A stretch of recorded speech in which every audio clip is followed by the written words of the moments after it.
மாண்புமிகு உறுப்பினர் ஓ பன்னீர்செல்வம். மாண்புமிகு பேரவைத் தலைவர் அவர்களே,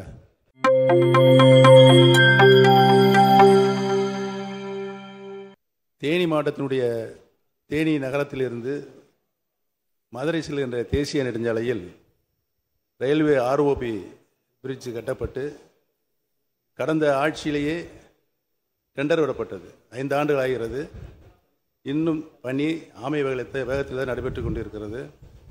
அந்த பகுதியில் முக்கியமான பகுதியாக இருப்பதனால் மக்கள் பெரிதும் சிரமப்படுகின்ற ஒரு சூழ்நிலை ஏற்படுது என்பதனை விரைந்து பணியை முடித்து மக்களுடைய பயன்பாட்டிற்கு கொண்டு வரப்படும் என்று மாண்புமிகு பேரவைத் தலைவர் மூலமாக மாண்புமிகு அமைச்சர்களை கேட்டு. மாண்புமிகு அமைச்சர் அவர்கள்.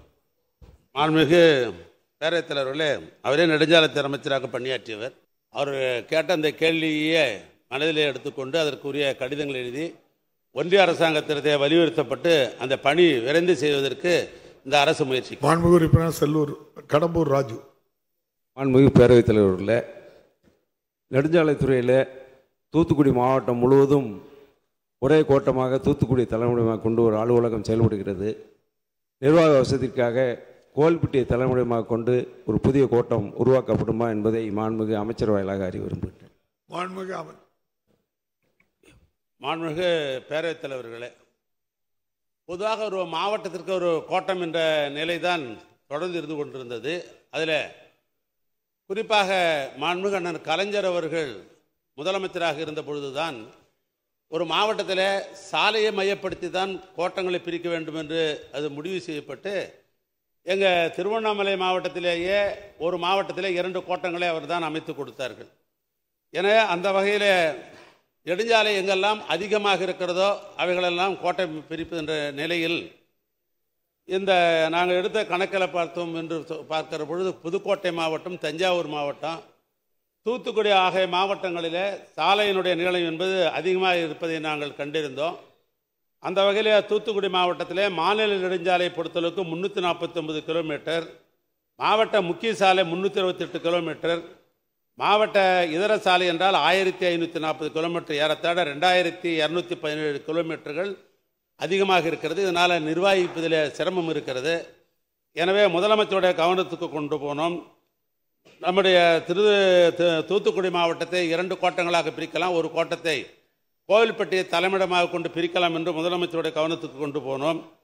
இப்பொழுது முதலமைச்சர் அவர்கள் இந்த வாரம் அது குறித்து எங்களை ஆய்வுக்கு கூப்பிட்டிருக்கிறார். எனவே முதலமைச்சருடைய கவனத்துக்கு கொண்டு ஆய்வை முடித்துக்கொண்டு இந்த ஆண்டை இதை கொண்டு வருவதற்கு அரசு முயற்சிக்கும். மாண்புமிகு உறுப்பினர் MSM ஆனந்தன். மாண்புமிகு பேரவைத் தலைவர் அவர்களே, பல்லடம் பகுதி, பல்லடம் நகர பகுதியில் தேசிய நெடுஞ்சாலை கோயம்புத்தூரிலிருந்து திருச்சி மற்றும் மேற்கு மாவட்டங்களுக்கு செல்லக்கூடிய வகையில் மிகவும் போக்குவரத்து நெரிசல் அதிகமாக உள்ள சாலையாக அமைந்திருக்கின்றது. இந்த சாலைக்கு ஒரு புறவழி சாலை, வழிவட்ட சாலை அமைக்க வேண்டும் என்று உங்கள் தொகுதியில் முதலமைச்சர் திட்டத்தின் கீழ் கோரிக்கை வைத்திருந்தேன். அந்த கோரிக்கையை ஏற்று அந்த திட்டம் பல்லடம் காளிவேளாம்பட்டியிலே துவங்கி மாணிக்காபுரம் குங்குமம்பாளையம் வழியாக மாதப்பூர் வந்து இணையும் வகையில் ஒரு வெளிவெளிச்சாலை அமைப்பதற்குண்டான சாத்தியக்கூறு உண்டு என்றும் 13.85 கிலோமீட்டர் தூரத்திற்கு ஒரு வெளிவெட்டு சாலை அமைப்பதற்காக அரசாணை வெளியிடப்பட வேண்டிய பணியும் மதிப்பீட்டு தொகை ரூ 195 கோடி எடுத்துக்கொள்ளப்பட்டது என்றும் 2024-25 இந்த பணி எடுக்கப்படும் என்றும் அறிவித்திருந்தார்கள். இதுவரை அந்த பணி துவங்கப்படவில்லை. எப்பொழுது துவங்கப்படும் என்பதை தங்கள் வாயிலாக மாண்புமிகு அமைச்சர் அவர்களை கேட்டுக்கொள்கின்றேன். மாண்புமிகு அமைச்சர். மாண்புமிகு பேரவைத் தலைவர்களே, நம்முடைய சட்டமன்ற உறுப்பினர் குறிப்பிட்டதை போல அது தேசிய நெடுஞ்சாலை. பொதுவாக ஒரு பாலிசி என்னன்னா, தேசிய நெடுஞ்சாலை தேசிய நெடுஞ்சாலை இணைக்க வேண்டும் என்று சொன்னால் ஒன்றிய அரசாங்கமே சொல்லுகிறார்கள், நாங்களே புறவழிச்சாலை அமைச்சிக்கிறோம், மாநில நெடுஞ்சாலை அமைக்க வேண்டிய அவசியம் இல்லை என்று இப்படி கொள்ளுகிறார்கள். இருந்தாலும் அந்த பல்லடம் பகுதி மிக மிக நெருக்கமாக அந்த நகரத்திலே பார்க்கிற பொழுது மணிக்கணக்காக தான் வண்டிகள் நகருகின்ற நிலை இருக்கிறது. நான் இதை அறிந்திருக்கிறேன்.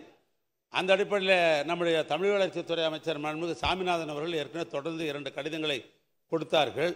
நீங்கள் சொல்லுகிற அதே சாலையில் தான். அதனால் மாநில நிதியின் மூலமாக புறவழிச்சாலை அமைக்கலாம் என்ற அந்த அடிப்படையில் இப்பொழுது திட்ட மதிப்பீடு தயார் செய்து கொண்டிருக்கிறோம். அது முடிந்தவுடனே முதலமைச்சருடைய கவனத்துக்கு கொண்டு அது நிதி ஒதுக்கப்பட்டு நிதிக்கு ஏற்ப அந்த சாலையை முன்னுரிமை அளிக்கப்படும்.